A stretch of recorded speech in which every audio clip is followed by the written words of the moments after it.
My mother-in-law shoved that divorce paper right under my nose, and I swear I almost cracked a smile right there. 5 million, are you kidding me? That's not a breakup fee, that's my golden parachute out of this gilded cage. She looked at me like I was a roach she'd just found in her kitchen, all contempt and disgust, as if breathing the same air might contaminate her precious lungs. Sign it, Chen Fan, and you can finally crawl out of the Su family for good.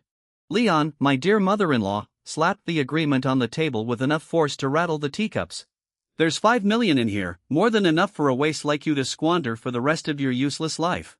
Take the money and disappear now. I stared at that piece of paper, and my heart felt absolutely nothing. Not a single pang of regret, not a shred of sorrow, just pure, undiluted relief. 3 years. 3 long, suffocating years of being the invisible doormat, and finally this day had come. 5 million, ha! I'm rich, baby beachfront condo, board shorts, flip-flops, cold beer in my hand every single sunset. You old witch, you actually did one decent thing in your life. I bit the inside of my cheek so hard I almost drew blood, forcing my face into a mask of broken-hearted resignation. Don't let them see it. Don't let them see how ecstatic I am. I reached for the pen on the table, moving slowly, deliberately, like a man about to sign away his soul. Sitting on the main sofa like an ice queen on her throne was Su Qingyao, my contract wife of 3 years. She wore a white Chanel suit that made her already devastating face look even more untouchable, her hair pinned up in that elegant swan neck way that screamed, "Stay 10 feet back." In 3 years, the total number of words she'd spoken to me probably wouldn't fill a tweet. We were husband and wife in name, but strangers in every way that mattered, and I knew she was just as sick of me as I was of her. Right now, in those beautiful phoenix eyes of hers, I caught a faint flicker of relief. Good. Everyone wanted this over with.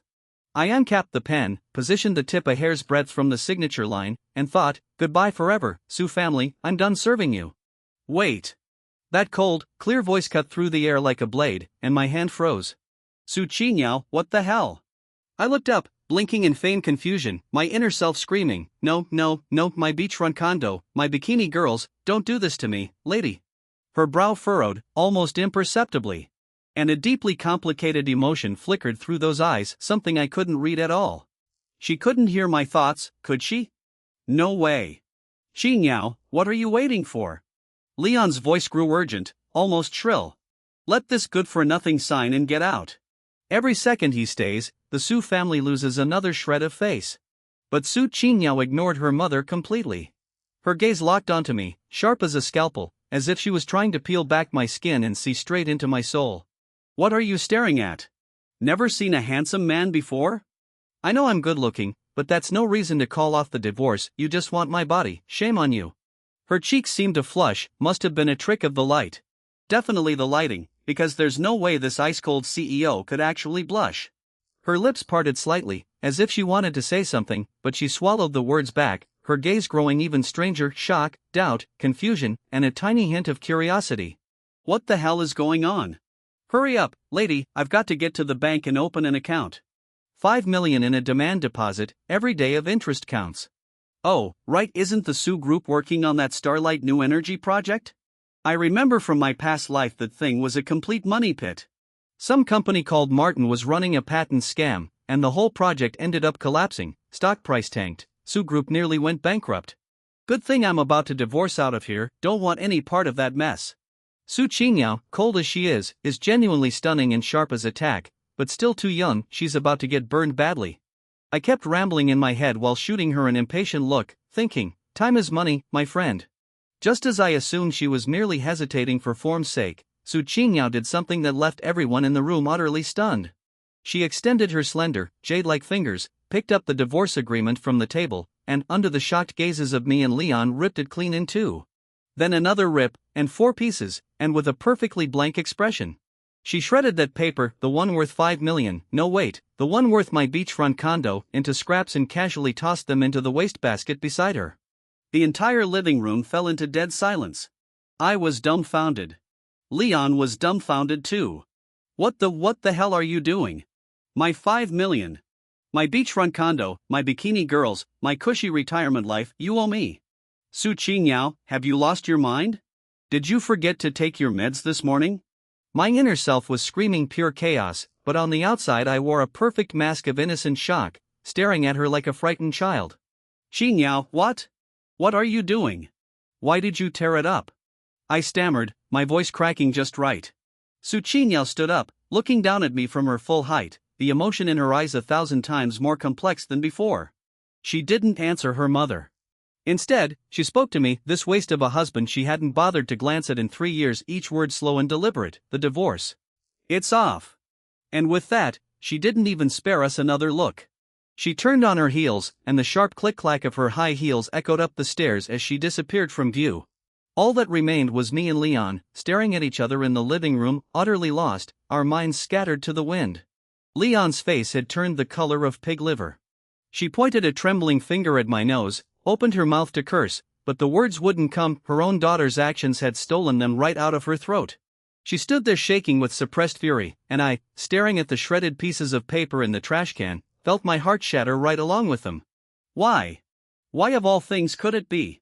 She's actually fallen for me? Impossible, absolutely impossible, that's more absurd than a pig climbing a tree. This defies all logic. Chapter 2. Why? Tell me why. Leon's shriek nearly tore the roof off the villa. She chased Su Qinyao up the stairs, raising a ruckus right outside the bedroom door. I, on the other hand, stood frozen like a puppet, still rooted to the spot downstairs. My ocean view house, gone. My cushy do-nothing life, shattered.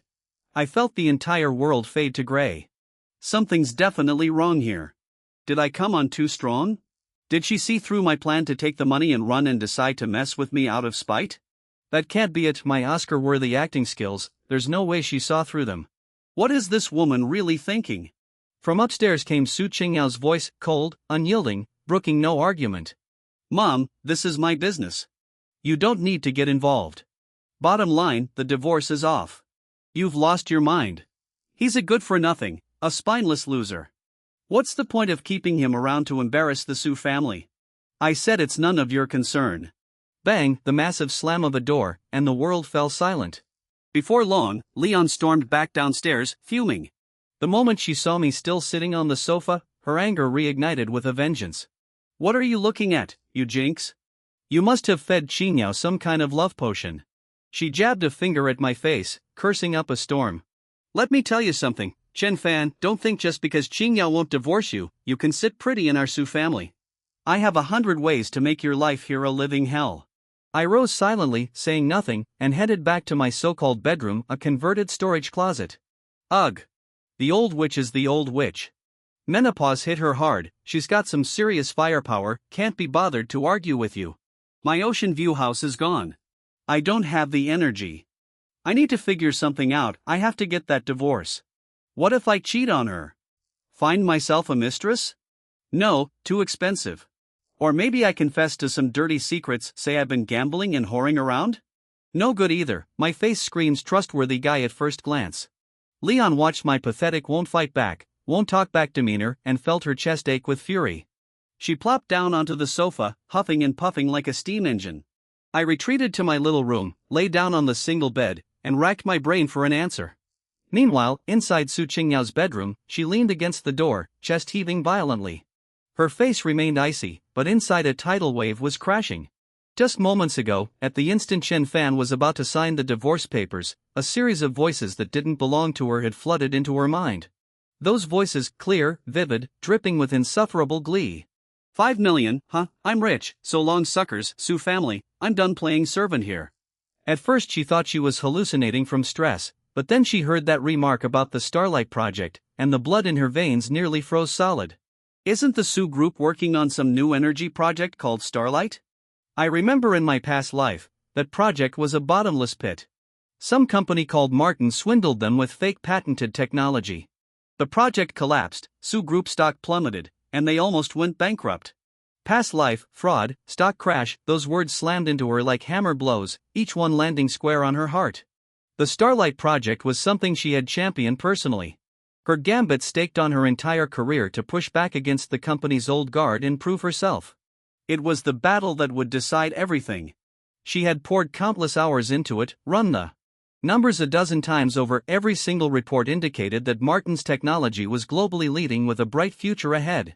But Chen Fan's inner voice said it was a scam, and he used the phrase past life. An utterly absurd thought began to take root in Su Qingyao's mind. She could hear Chen Fan's thoughts, and Chen Fan, what did he mean by past life? Could it be rebirth? Reincarnation? No, that was too insane. Su Qingyao shook her head, trying to banish these ridiculous notions from her mind. But the voice had been too real, and that warning about the project, there was no way she could just ignore it. What if it was true? What if Starlight really was a fraud? Then Su Group would. She didn't dare finish that thought. So on a whim, she had torn up the divorce agreement. She couldn't let him go, not until she got to the bottom of this. Absolutely not. She took a deep breath, walked over to her desk, opened her laptop, and dialed her assistant's extension. Linda, right now, immediately, use every resource at your disposal.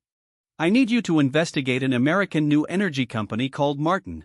Dig into their entire background, especially the origins of their patented technology and any past commercial disputes. I want the most detailed report possible, have it in my inbox before dawn. She hung up, then turned to gaze out the window at the night. Her eyes had never been more serious. Chen Fan, who exactly are you? Chapter 3.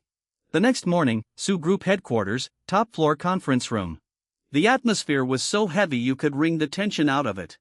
Flanking the long conference table sat over a dozen executives and board members, every face grim. At the head of the table sat an elderly man with graying hair but sharp, vigorous eyes, the company's vice chairman and Su Qingyao's second uncle, Su Wenshan. Qingyao, the Starlight Project, we've already sunk 500 million in preliminary funding. Now you want to pull the plug just like that? Don't you think that's a bit reckless? His tone was hostile, laced with accusation. Su Qingyao sat at the head of the table, her expression cool and unreadable. In front of her lay a thick investigative report over 100 pages compiled overnight. Its contents sent a chill down her spine. Chen Fan was right that Martin Company was a complete and utter fraud. Their so-called patented technology had been stolen from another laboratory's research, saddled with massive legal risks and technical flaws. And over the past 5 years, using similar tactics, the company had already swindled 3 major corporations in Europe and South America, their methods so cunning they were nearly invisible. If not for Chen Fan's reminder giving her a clear direction to investigate, the Su Group would have walked straight off a cliff. The 500 million in initial investment compared to the subsequent billions in follow-up funding and the eventual collapse, that was practically pocket change. Second uncle, fellow directors, Su Qingyao spoke slowly.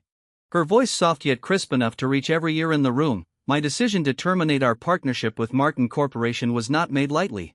She distributed the documents in front of her. This is a due diligence report I had prepared overnight. Please take a look. Martin Corporation is nothing more than a commercial fraud ring. A rustle of flipping pages filled the conference room. Minutes later, sharp intakes of breath rippled through the room, one after another. Su Wenshan, who had been so aggressive moments before, turned pale as a sheet, cold sweat beading on his forehead. He had been one of the project's most vocal supporters. If things had truly gone south, he would have been just as culpable. How is this possible? What the hell was our research team doing? A director slammed his fist on the table in fury. Thank God, we caught this in time, another director spoke with lingering dread. In an instant, the tide in the room shifted completely. Every gaze fixed on Su Qingyao transformed from suspicion to admiration and relief. Her authority in that single moment had been cemented like never before. Yet she felt no joy, only a heavier weight pressing down on her chest. All of this stemmed from the inner voice of her good-for-nothing husband. It made her feel like a thief. After the meeting, Su Qingyao returned to her office and rubbed her temples wearily, exhaustion seeping through her bones. Meanwhile, the instigator of it all, Chen Fan, was at home, fast asleep. He was having a wonderful dream, lying on a soft sandy beach, surrounded by bikini-clad beauties who giggled as they fed him grapes. This is the life, so damn good. Suddenly, he felt someone pinching his nose. Chen Fan's eyes flew open, and there was Su Qingyao's face, inches from his, cold as a glacier. He jolted in terror, practically launching himself off the bed. Why you? What are you doing? What the hell, scaring someone to death is a crime. Barging into a man's bedroom in broad daylight, what do you want? Trying to molest me or something? Su Qingyao caught that familiar infuriating inner voice, and the corner of her mouth twitched almost imperceptibly. She withdrew her hand and resumed her icy demeanor. Get up, change your clothes. You're coming with me. Where? I eyed her warily. No way, I'm sleeping. Not even the sky falling could drag me out of bed for a nap. A charity gala, Su Qingyao said, her tone leaving no room for argument. I'm not going, I refused flat out. Those places, all they are is eating and drinking, plus fake smiling until your face hurts. Exhausting. With that kind of time, wouldn't I be better off catching more sleep? You have to go. Su fixed her gaze on me. From today onward, as my husband, you need to fulfill the obligations that come with the role. I froze. Obligations? What obligations? 3 years of marriage and you never let me fulfill any husbandly duties, now you remember? Too late. Besides, you can summon 8 male models with a single phone call. Do you really need your useless husband to back you up? Not going. Absolutely not going. Su Qingyao's face darkened visibly like a storm rolling in. She took a deep breath as if physically restraining something inside her. Then she pulled a black card from her purse and tossed it onto my bed. There's $1 million on this, pin is 6,868. You accompany me to the gala tonight, and this $1 million is your pocket money. My eyes went wide. Instantly, $1 million pocket money? I sprang up from the bed in one motion, snapped to attention, expression dead serious, voice booming. Honey, when do we leave? Which suit should I wear, black or white? Should I get a haircut first? Woo! Sugar mama, feed me, I'm hungry. It's just some stupid gala, I'll do 1, hell, I'll do 10. Chen Fan, professional trophy husband at your service, serving rich ladies is my pride. Su Qingyao watched my 180-degree attitude flip, listening to that shameless screaming in my head, and finally couldn't hold it in, her mouth twitched violently. She felt her blood pressure climbing dangerously. Chapter 4. Haitian City, Juna Hotel, top-floor banquet hall. Crystal chandeliers dazzled overhead, elegant classical music drifted through the air, and impeccably dressed men and women clinked champagne glasses, gathered in small clusters, chatting and laughing. I stood in a borrowed Armani suit beside Su Qingyao, feeling like a fish out of water. Sai, playing dress-up always comes back to bite you. This suit is way too tight, strangling my boys. And these shoes are killing my feet, give me my $30 flip-flops any day. These rich folks really know how to put on a show, all of them grinning like mannequins, just watching them is exhausting. Su Qingyao walked beside me, appearing to look straight ahead, but her ears were practically perked up, catching every single word of my inner monologue. Her high heel nearly twisted under her. This man, can't he have a single normal thought in that head of his? Su, long time no see, you're absolutely radiant tonight. A middle-aged man with greasy, slicked-back hair approached.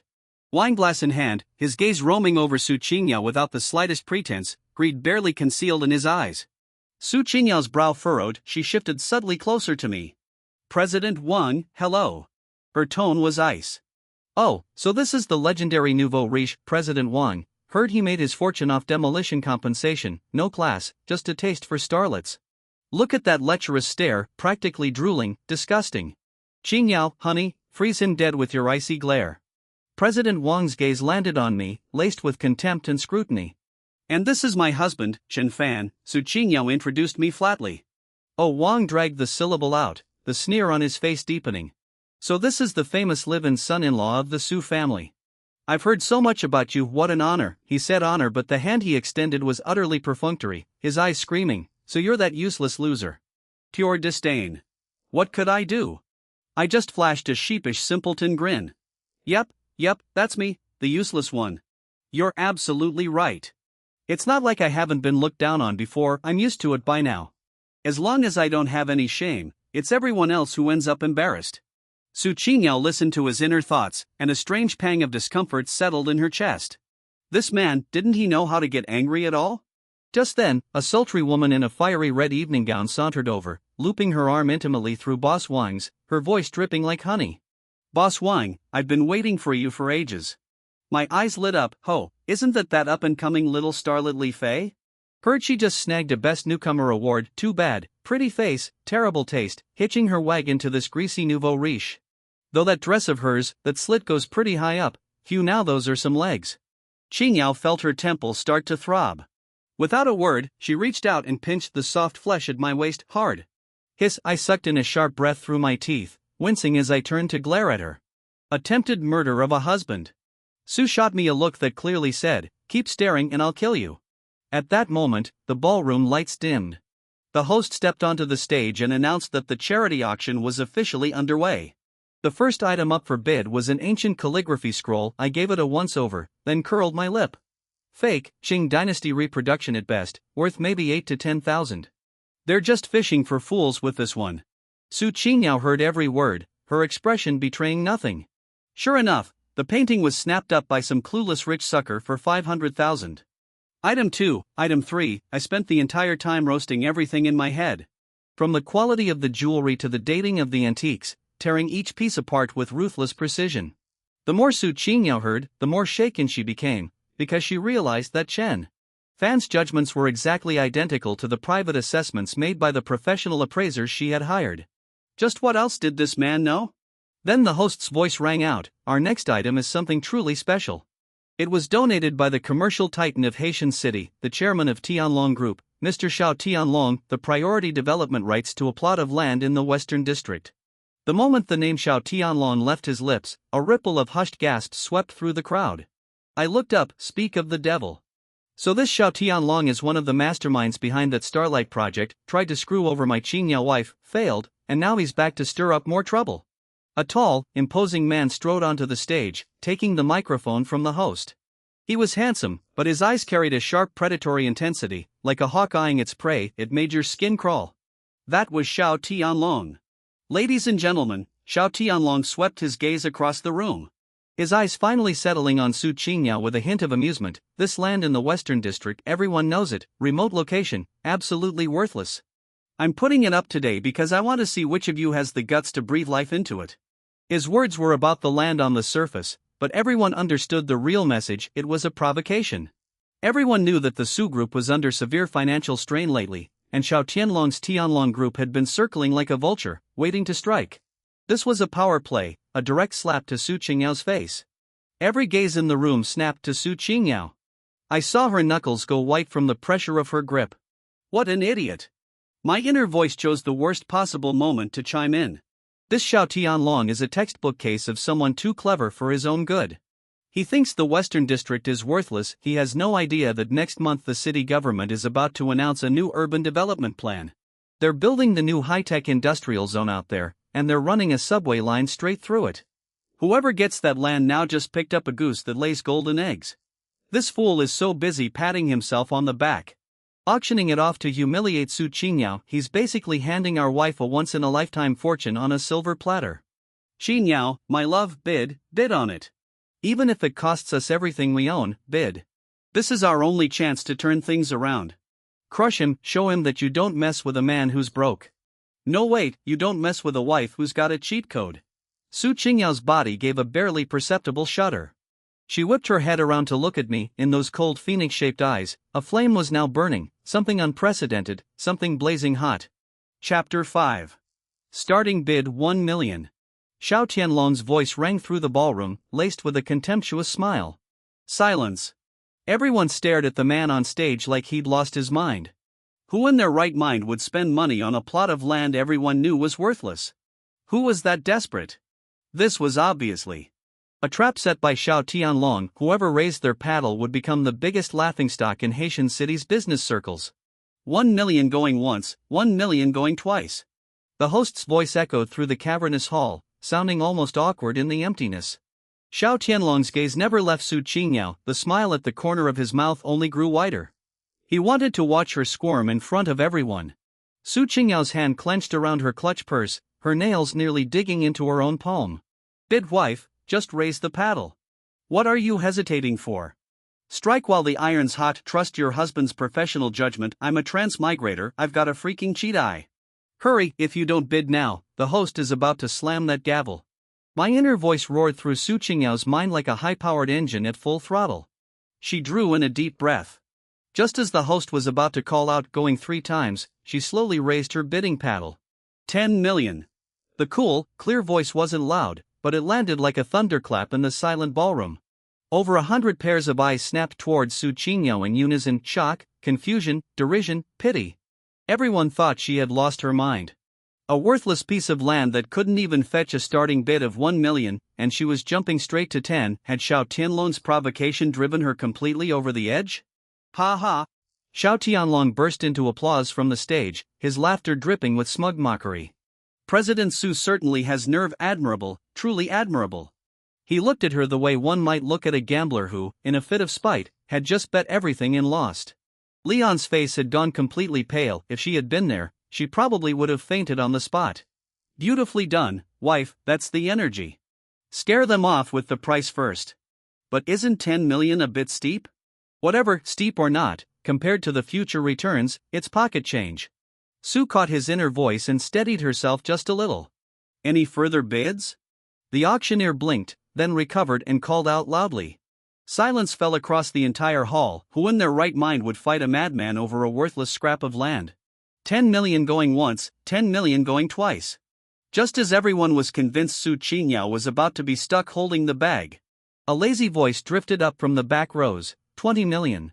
All heads turned there. Slouched in his seat was a young man in a loud floral shirt and gold-rimmed glasses, lifting his paddle with an air of utter nonchalance. It was the notorious rich kid of Haitian City, the youngest scion of the Qin family, Qin Feng. Oh ho, so the Qin family's idiot son showed up too. Why is he raising his paddle? Didn't his old man tell him to stay away from the family business? Oh, I get it now. He's got his eye on our Qingyao, trying to play the knight in shining armor. He's jacking up the price on purpose so Su Qingyao owes him a favor. TSK, the guy's flirting tactics haven't evolved in decades, so old school. Su Qingyao's brow furrowed.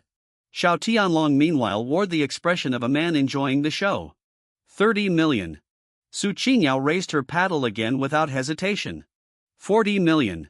Qin Feng followed with a grin. 50 million. 60 million. The price kept climbing, and the whole room stared in disbelief. This wasn't an auction anymore, this was burning money in public. Stop, wife, don't play his game. Qin Feng's just stirring the pot. He doesn't want that land at all, he just wants to bleed you dry. We're done bidding, let him have it. Let him win it, let him be the sucker. Su Qingyao's hand, mid-lift, froze. Her mind raced. Stop bidding, let Qin Feng take it. But Chen Fan had just said this was their only shot at turning things around. Sweetheart, you still don't see it, do you? The value of this land is built on one piece of inside information. The city government announces the new development plan next month. Right now, only we know that everyone else thinks this is worthless dirt. Qin Feng, bless his heart, thinks he's being a hero. In reality, he's leaping straight into a trap. If we back off now, he'll blow a fortune on land he himself thinks is garbage. He won't know what hit him and us. All we have to do is wait. Wait until that land drags his finances under, until he's desperate to unload it, then we swoop in and buy it from him at rock-bottom price. That's how you rob someone blind with your bare hands. That's business. Going toe-to-toe with him is for brutes. Outmaneuvering him from the shadows, that's how you win. Su Qingyao's eyes lit up. So that was it. She felt a door to an entirely new world creak open before her. She glanced at Xiao Tianlong, smirking smugly on the stage, and at Qin Feng in the back row, convinced of his own cleverness. A cold smile curled at the corner of her lips. 60 million going once, 60 million going twice. Qin Feng looked at Su Qingyao with a triumphant grin, waiting for her to raise the stakes again. But Su Qingyao simply set her paddle down, picked up her glass of red wine, took a delicate sip, and never looked his way again. 60 million sold, bang. The gavel came down. The smile on Qin Feng's face froze solid. He'd just spent 60 million on a worthless plot of land. Chapter 6. The moment the auction ended, Qin Feng became the laughingstock of the entire room. His face was ashen. He tried to storm over to Su Qingyao to demand answers, but his assistant grabbed his arm and held on tight. Young Master Qin, calm down. Miss Su is already gone. Gone? Qin Feng shook off his assistant, his voice cracking with fury. She played me. That woman actually dared to play me. He'd spent 60 million on land everyone knew was worthless. By tomorrow, he'd be the biggest fool in all of Haitian City's high society. Xiao Tianlong descended from the stage and strolled over to Qin Feng, clapping him on the shoulder with feigned sympathy. Young Master Qin, don't take it so hard. You're young, it's only natural to get a little impulsive when you're trying to win a lady's heart. Consider the 60 million a tuition fee. His words were comforting, but the amusement in his eyes was impossible to hide. In his mind, Su Qingyao might not have fallen for the trap, but her lovesick admirer had walked right into it. Either way, he'd managed to slap Su Qingyao in the face. Tonight, he was still the winner. Back in the Rolls-Royce, the cabin was silent. I leaned back in my seat, eyes closed, pretending to rest. Ugh, I'm exhausted, more tiring than a day hauling bricks. But tonight was pretty satisfying, watching the Qin family idiot and Xiao Tianlong's faces twist in defeat, sweeter than an ice-cold Coke. Just hope Qin Yao actually understood my plan. If she didn't, and she runs back to Qin Feng trying to buy the land back, everything falls apart. That woman, she's smart no doubt, but she's too proud, gets hot-headed sometimes. I was still lost in thought when Su Qingyao spoke up beside me. What are you thinking about? I opened my eyes. She was turned toward me, watching. The dazzling city light streamed in through the window, casting shifting patterns across her face, softening even that cold expression of hers. Nothing much, I answered lazily. Is that so? She pressed on. Then tell me, what do you think I should do next? I blinked. Oh, testing me, are we? Fine, let your husband give you a little guidance. Next step, nothing. One word, wait. That fool Qin Feng just blew a 60 million hole he can't possibly fill on his own. His old man, Qin Shanhai, is notoriously strict. He won't bail his son out of a petty grudge purchase. Within 3 days, his finances will crack. And when they do, he'll be begging us to take that land off his hands. All we have to do is freeze him out, let him stew, let him panic. When his mental walls finally crumble, we step in like saviors, name our price, one he can't refuse, and take the land. My face stayed perfectly blank. As I said, how would I know what to do? I'm just a good-for-nothing, don't ask me. Su Qingyao decided that communicating with this man required the patience of a saint. If it weren't for the fact that she could hear his thoughts, she might have kicked him out of the car on the spot. Chen Fan, she said after a moment of silence, shifting the topic, have you ever studied business operations? Here it comes, she's starting to suspect me. No way, I can't let my cover slip, I'm just a useless good-for-nothing. Yeah, that's right. I immediately put on a dazed expression. Business operations? Is that something you can eat? Su Qingyao gave up. She turned her head, staring out the window at the rapidly receding nightscape, and said nothing more. But my inner voice kept chattering away in her mind, refusing to let up. Sigh, she seems a bit tired. Well, I guess it makes sense, a girl in her 20s holding up an entire conglomerate, dealing with old foxes like Xiao Tianlong and a bunch of relatives just waiting to see her fall. Her face is pale and she's got dark circles under her eyes. She's cold, sure, and her temper's pretty rotten too, but honestly, it's not easy for her. Maybe when we get back, I should cook her a bowl of noodles. No, that's way out of character, I'm supposed to be the useless one. Su Qingyao listened quietly in the reflection of the car window. The corners of her eyes glistened, faintly red. For 3 years, aside from mockery and contempt, this was the first time she'd felt a hint of concern from someone else, and that concern came from the inner voice of her nominal husband. A man she had once regarded with the deepest disdain. Her heart inexplicably stirred. Back at the villa, I stretched lazily, ready to head to my little corner room and crash. Wait, Su Qingyao called out to me. What? She hesitated as if the words were hard to get out. Are you hungry? Want me to cook you some noodles? Me? What the hell, did the sun rise from the west? The Ice Queen CEO is offering to cook me noodles. Wait, is there poison in those noodles? Su Qingyao's face instantly darkened again. She gritted her teeth and squeezed out a few words through clenched jaws, take it or leave it. With that, she turned and stormed into the kitchen. I watched her retreating figure. Scratched my head, utterly bewildered. This woman, she's really off tonight. Chapter 7. As it turned out, letting a female CEO who's never lifted a finger in the kitchen cook was an absolute disaster. I could smell the burnt acid odor wafting from the kitchen all the way from the living room. Oh my god, is she cooking noodles or refining a pill? The smoke so thick I thought the place was on fire. Forget it, if I rely on her, I'll starve to death tonight, I'll just do it myself. I sighed, resigned to my fate, and walked into the kitchen. The kitchen was a complete wreck. Su Qingyao was frantically flailing at a pot spewing black smoke, utterly helpless, with a smudge of soot on her face. Paired with her usual icy expression, it looked almost comical. Move, I'll handle it. I shoved her aside, deftly turned off the fire, opened the window for ventilation, dumped the unrecognizable black mass into the trash, and started fresh with a new pot of water. Su Qingyao stood behind me, watching in complete silence. I could feel her gaze boring into my back. What are you staring at? Never seen a decent homemaker before? Back in the day when I lived on my own, I could handle both the living room and the kitchen with ease. It's only because I transmigrated into your household that I got raised into a useless bum. Sigh, too many memories, too many tears. Before long, 2 steaming bowls of tomato and egg noodles were ready. I slid one bowl in front of her. Eat? Sue stared at the bowl before her, simple, unremarkable, but actually looking halfway decent. Her eyes filled with complicated emotions. She silently picked up her chopsticks and took a bite. The taste was actually pretty good. "You cook often?" she couldn't help but ask.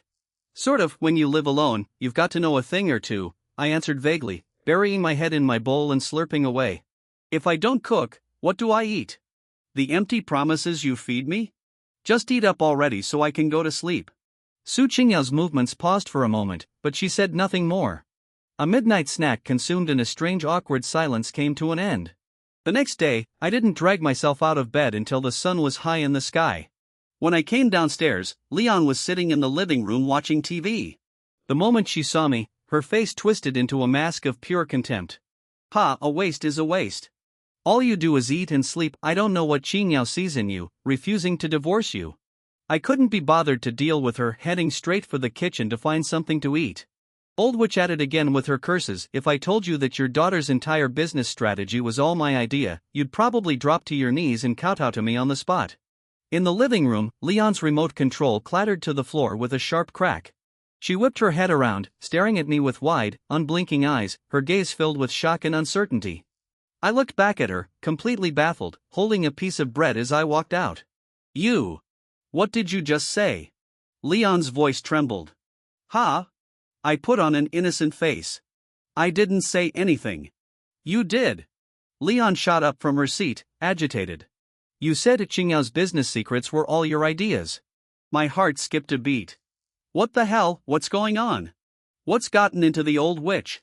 Don't tell me she can hear my thoughts too now. No, impossible, this cheatability can't be sold in bulk.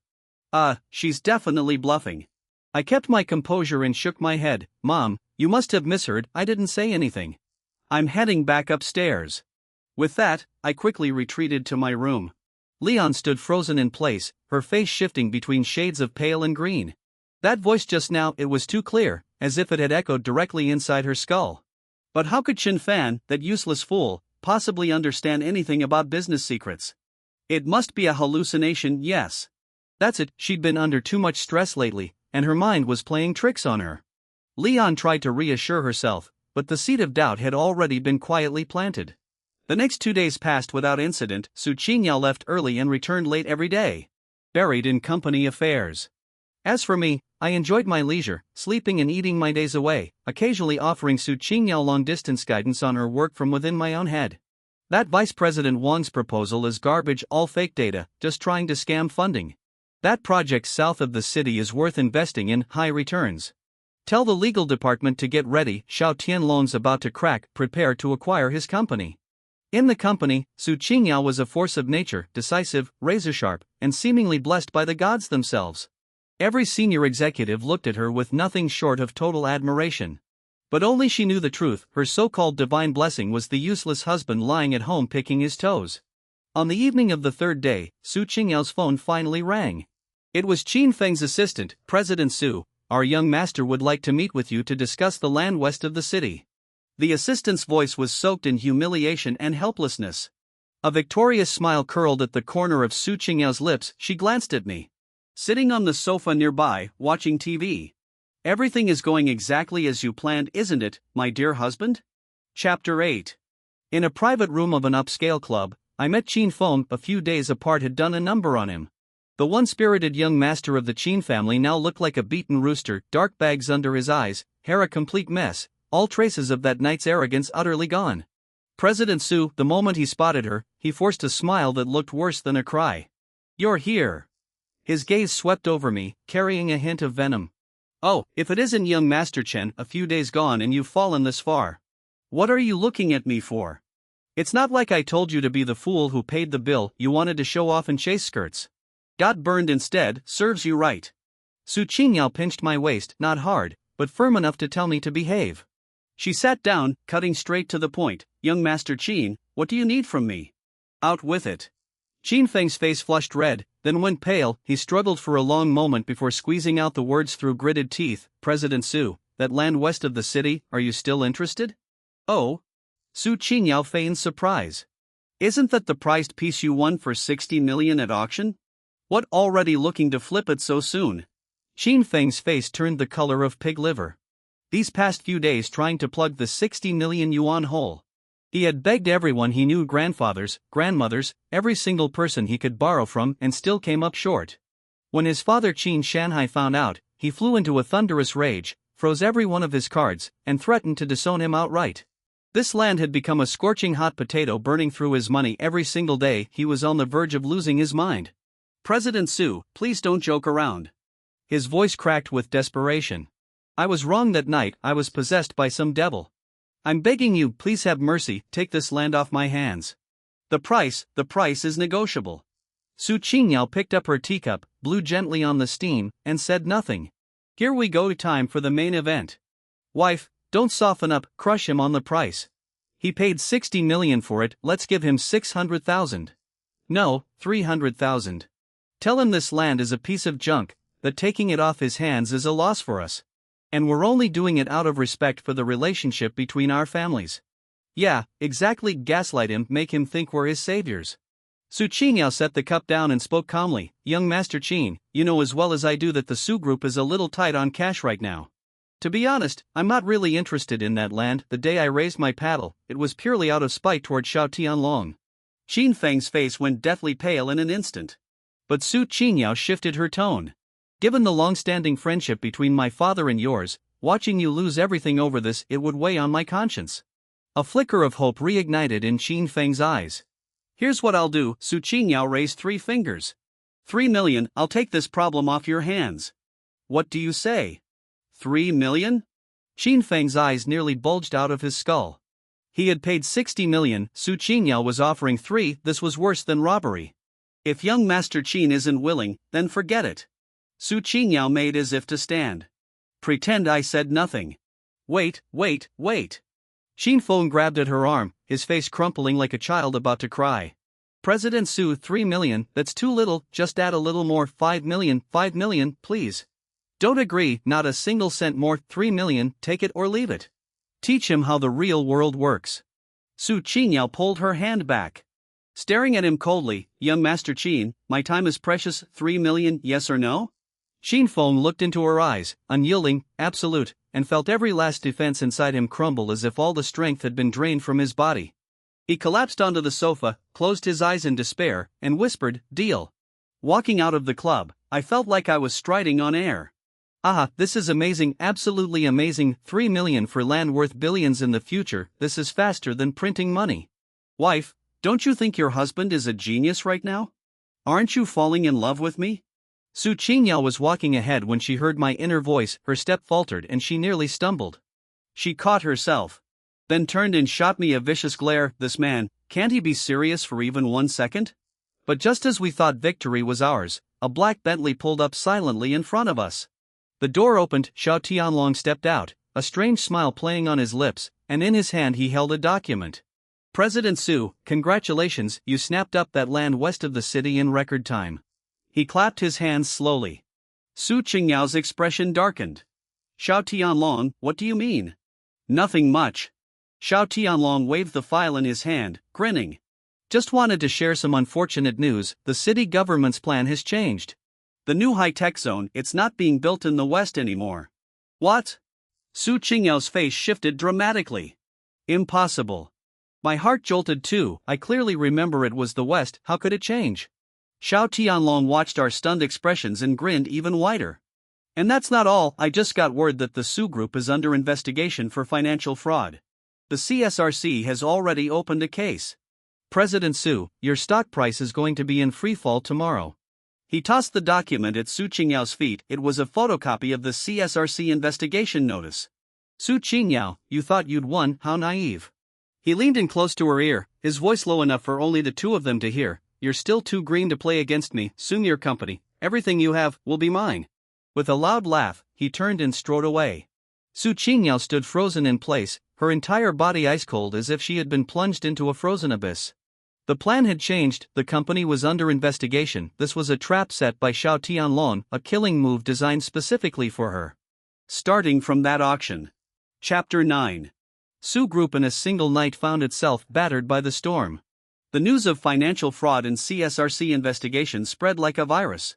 The moment the market opened the next day, Su Group's stock price hit the limit down directly. The company's phones were ringing off the hook, business partners rushing to cancel contracts, banks pressing for loan repayments. The entire company was in a state of panic. At the hastily convened board meeting, gloom and despair hung heavy in the air. Qing Yao, what the hell is going on? How could the company be involved in financial fraud? Second Uncle Su Wenshan was sweating profusely, frantic with worry. It's Xiao Tianlong, it has to be his doing, one director said angrily. What's the point of saying that now? The stock price has already collapsed, 2 more limit downs and will be force liquidated.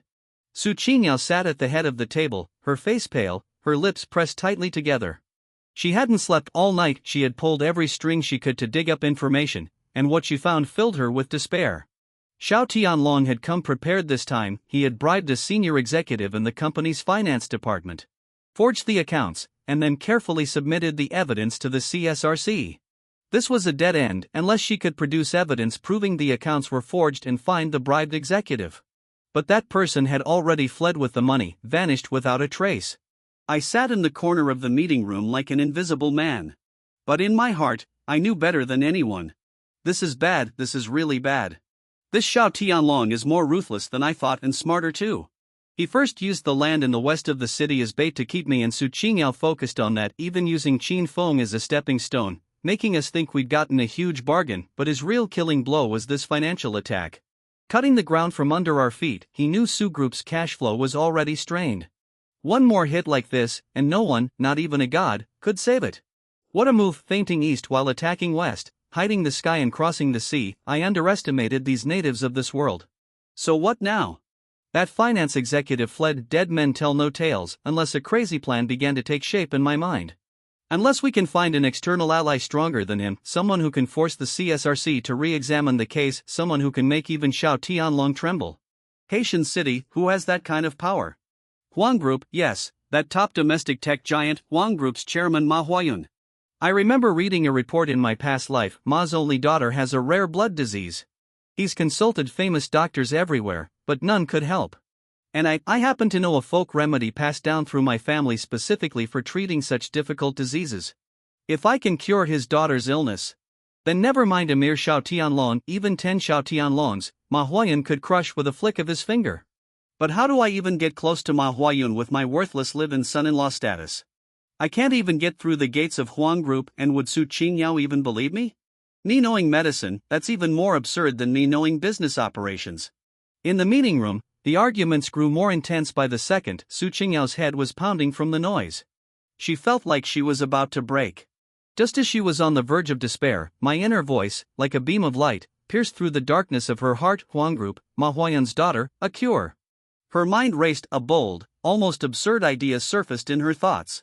She slammed her hand on the table and stood up. Enough.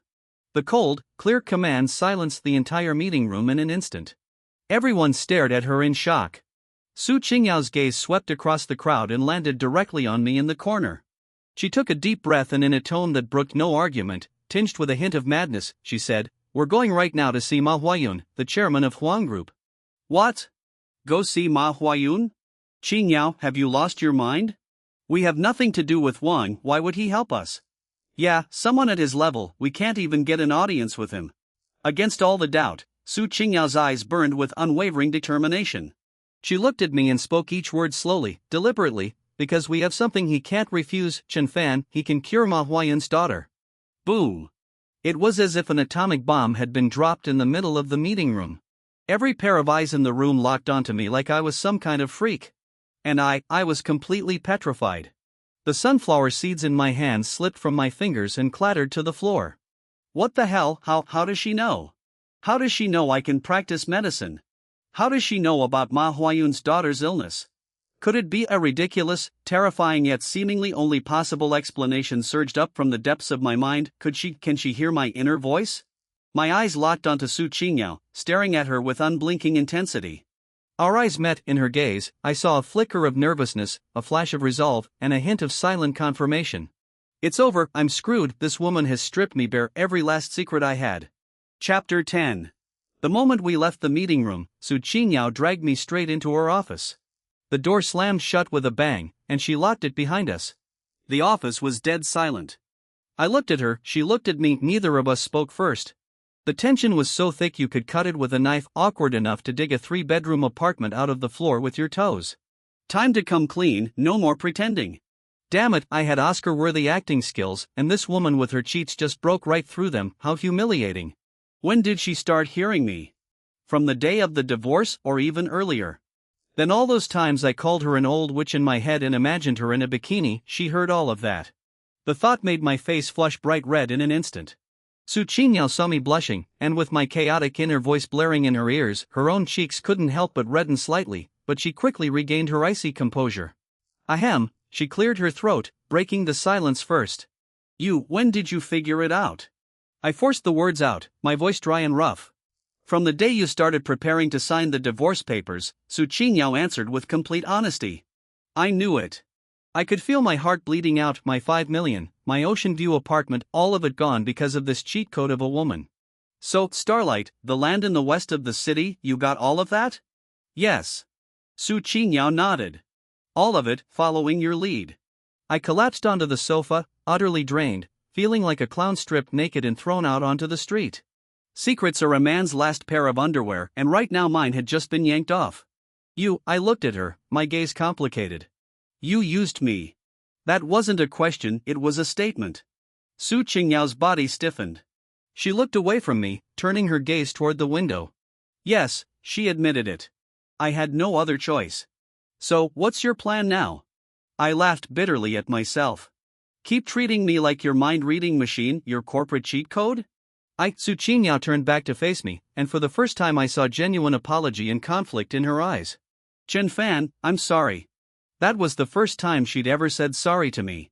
But right now the Su group is at a life-or-death crossroads. You've seen Xiao Tianlong's methods, he's not going to give us any breathing room. So I need your help. Her voice carried a hint of pleading. No, we need to help each other. Help me and you help yourself. If the Su group falls, Xiao Tianlong won't let you off the hook either. I fell silent. She was right, with Xiao Tianlong's vengeful, petty nature. Once he swallowed up the Su group, the first person he'd come after would be me, the strategist working behind the scenes right now. We were grasshoppers tied to the same rope. Damn it, I'd boarded a pirate ship. All I wanted was a divorce. How did this turn into a wealthy family's life-or-death power struggle? I just want to lie flat, I don't want to fight for anything. Whatever, forget it, at this point, I need to keep my head attached to my neck first. The moment we take down that idiot Xiao Tianlong, I'm divorcing her on the spot, not staying a single second longer. This time, even if she offers me 100 million, I'm not looking back. Su Qingyao listened to my inner voice, a swirl of emotions churning in her chest. There was guilt for using me, relief that her plan was coming together, and a faint thread of something she hadn't even acknowledged herself, a quiet sense of loss. So he still wanted to leave me that badly. She pushed down the complicated feelings and solemnly extended her hand toward me, then, happy cooperation. I looked at that pale, slender hand, one that held such tremendous power, hesitated for a moment, and finally took it. Happy cooperation. The moment our hands clasped, we both understood that from today onward, our relationship would change forever, no longer strangers bound by a contract marriage, but allies fighting side by side. So, Su Qingyao pulled her hand back and immediately slipped into work mode. Regarding Ma Huayun's daughter's illness, how confident are you? 10 out of 10, I answered without hesitation. Are you kidding? This was my family's secret formula, proven through an entire previous lifetime. Good. A renewed fire sparked in Su Qingyao's eyes. I'll contact the Huang group right now, Chen Fan, get ready, we're going to create a miracle. Chapter 11. The headquarters of Huang Group sat in the cloud-top tech park of Haitian City, a futuristic skyscraper that looked like it belonged 100 years in the future. Getting an audience with Ma Huayun was harder than climbing to heaven. Su Qingyao exhausted every connection she had and managed to secure only a meeting with Ma Huayun's chief secretary. In the reception room at the top of Huang Tower, we met the legendary Secretary Wang. He was in his 40s, wearing gold-rimmed glasses and an impeccably tailored suit, his bearing composed, his gaze sharp as a blade. President Su, Secretary Wang cut straight to the point. I'm aware of why you've come, however. Regarding Chairman Ma's private family matters, we're not at liberty to discuss them. Besides, over the years, people claiming to be miracle doctors who want to see Chairman Ma, there haven't been 1,000, but certainly 800. The implication was clear, you're no different from those con artists. Su Qingyao's expression darkened. Pompous prick, my inner voice chimed in at just the right moment. What's he so smug about? He's just a secretary. Once I cure his boss's daughter, he'll be on his knees begging me. Just tell him straight, his boss's daughter has congenital platelet anomaly syndrome. Every rainy or overcast day, her limbs go ice cold, she struggles to breathe, and purple spots appear on her skin. And in the past month, she's been slipping in and out of semi-consciousness, hasn't she? Say all that out loud and let's see if he can keep up the act. Su Qingyao's eyes lit up and she immediately repeated my inner thoughts aloud. Secretary Wang, I understand your concerns, but please relay this to Chairman Ma. His daughter has congenital platelet anomaly syndrome, correct? And it worsens on rainy or overcast days, and recently she's fallen into a semi-coma state. The professional smile on Secretary Wang's face froze solid. He shot up from his seat, staring at Su Qingyao with wide eyes, his expression a mixture of shock and disbelief. Those symptoms were the core details of Miss Ma's condition. No one outside the Ma family's inner circle and her lead medical team could possibly know them. Who exactly are you people? Secretary Wang's voice cracked. Who we are doesn't matter, I stepped forward, speaking calmly. What matters is that we can cure her. This was the first time I'd shown my edge in front of anyone other than Su Qingyao. Secretary Wang looked at me. Then at Su Qingyao. Finally he picked up the phone on the desk and dialed an internal line. Chairman Ma, there are 2 guests here, I believe you need to see them personally. 10 minutes later, in Ma Huayun's study, we met the legendary godfather of tech. He looked far more haggard than he appeared in the news, gray-streaked both temples, and his brow was etched with a sorrow that wouldn't lift. What you said, is it all true?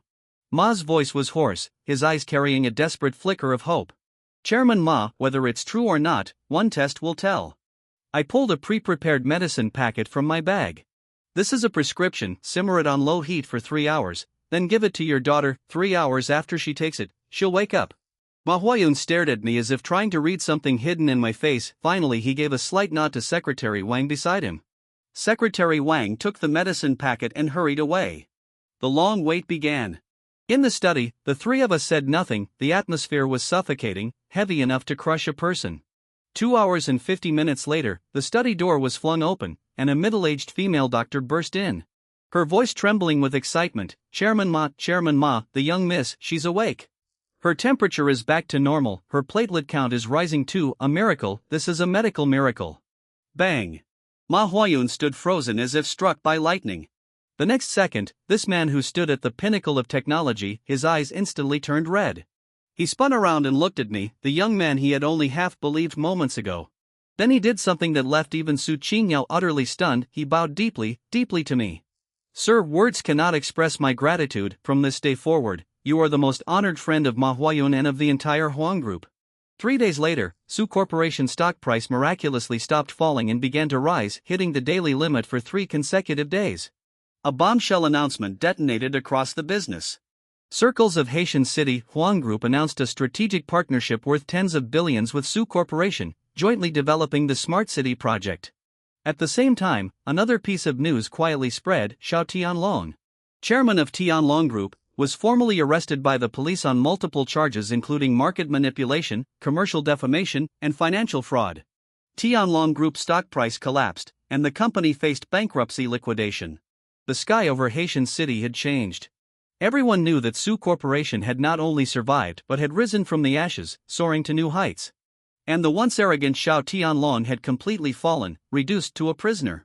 But no one knew that the one who turned everything around was not some business genius named Su Qingyao, but the live-in son-in-law by her side, the one everyone had always treated as useless. Chapter 12. 1 week later, at the Su family villa, Leon looked at me like I was a money god. She personally brought me a bowl of bird's nest soup, her face creased with a smile so white her wrinkles piled up. Good son-in-law, come have some bird's nest to nourish yourself. Look at you. You've gotten so thin lately from all the hard work. I looked at her fawning face and almost threw up. Old witch, changing her face faster than flipping a book. A few days ago she called me a jinx, and now I'm her good son-in-law, huh? Women. Leon's smile froze for a moment, but quickly returned to normal. She had already become immune to the voice that occasionally popped into her head. As long as her son-in-law could carry her to glory, she didn't care if he called her an old witch. Even an old hag was fine. The company crisis was resolved. Xiao Tianlong was behind bars, everything had settled. I felt it was time. That night, I returned to my room and started packing my pitifully few belongings. 1 backpack was enough to hold everything I owned. Time to leave. Su Corporation has latched onto Ma's coattails now. Boundless prospects. Su Qingyao's position as female CEO is rock solid. My mission is complete. Time to chase my ocean view house and my bikini beauties. This time she has no reason to stop me, right? I slung the backpack on, pulled open the door, and was about to slip away silently. The moment I stepped out, I collided with a wall, a fragrant wall. Su Qingyao stood right at my door. Wearing a silk nightgown, her long hair cascading down, she had shed some of her daytime coldness, replaced by a lazy, alluring nighttime charm. "Where are you going?" She looked at the backpack in my hand, asking a question she already knew the answer to. I scratched my head. Well, the world is big and I want to see it. Is that so? Su Qingyao crossed her arms and advanced toward me step by step. She backed me up until my back hit the cold wall. No escape now. Holy crap, a wall slam. She's actually wall slamming me. What does she want? Silence me or rob me of my virtue. Let me tell you, I'm a decent man, don't you dare try anything. Su Qingyao watched. My panicked expression and the cowardly inner voice screaming in my head, and the corner of her mouth curled into a smile I had never seen before, seductive and wild. Chen Fan, she reached out, her finger tilting my chin up, her warm breath washing over my face. You saved my company, saved my family, and now you just want to walk away? Then what else am I supposed to do? I stammered. What else? She leaned in closer, less than a centimeter between us. I could even see her long, delicate eyelashes. Just how many secrets are hidden in that head of yours? Her voice carried a husky, intoxicating allure. You know medicine, you understand business, what else can you do? Can you fly a plane too? Build a rocket? Tell me, my dear husband. Her breath was like orchid fragrance, her gaze hazy and mesmerizing. How many more surprises are hiding in that head of yours that I don't know about? I stared into her eyes, so close, no longer cold, but burning with fire and possessiveness, and felt my heart skip a beat. Damn, who can resist this? The ocean view house doesn't seem so tempting anymore. The next second, she kissed me. Delicious. Dear readers, could you give this story a rating in the comments? A 10-point scale, please, pretty please. If you enjoy this kind of content, hit that follow button.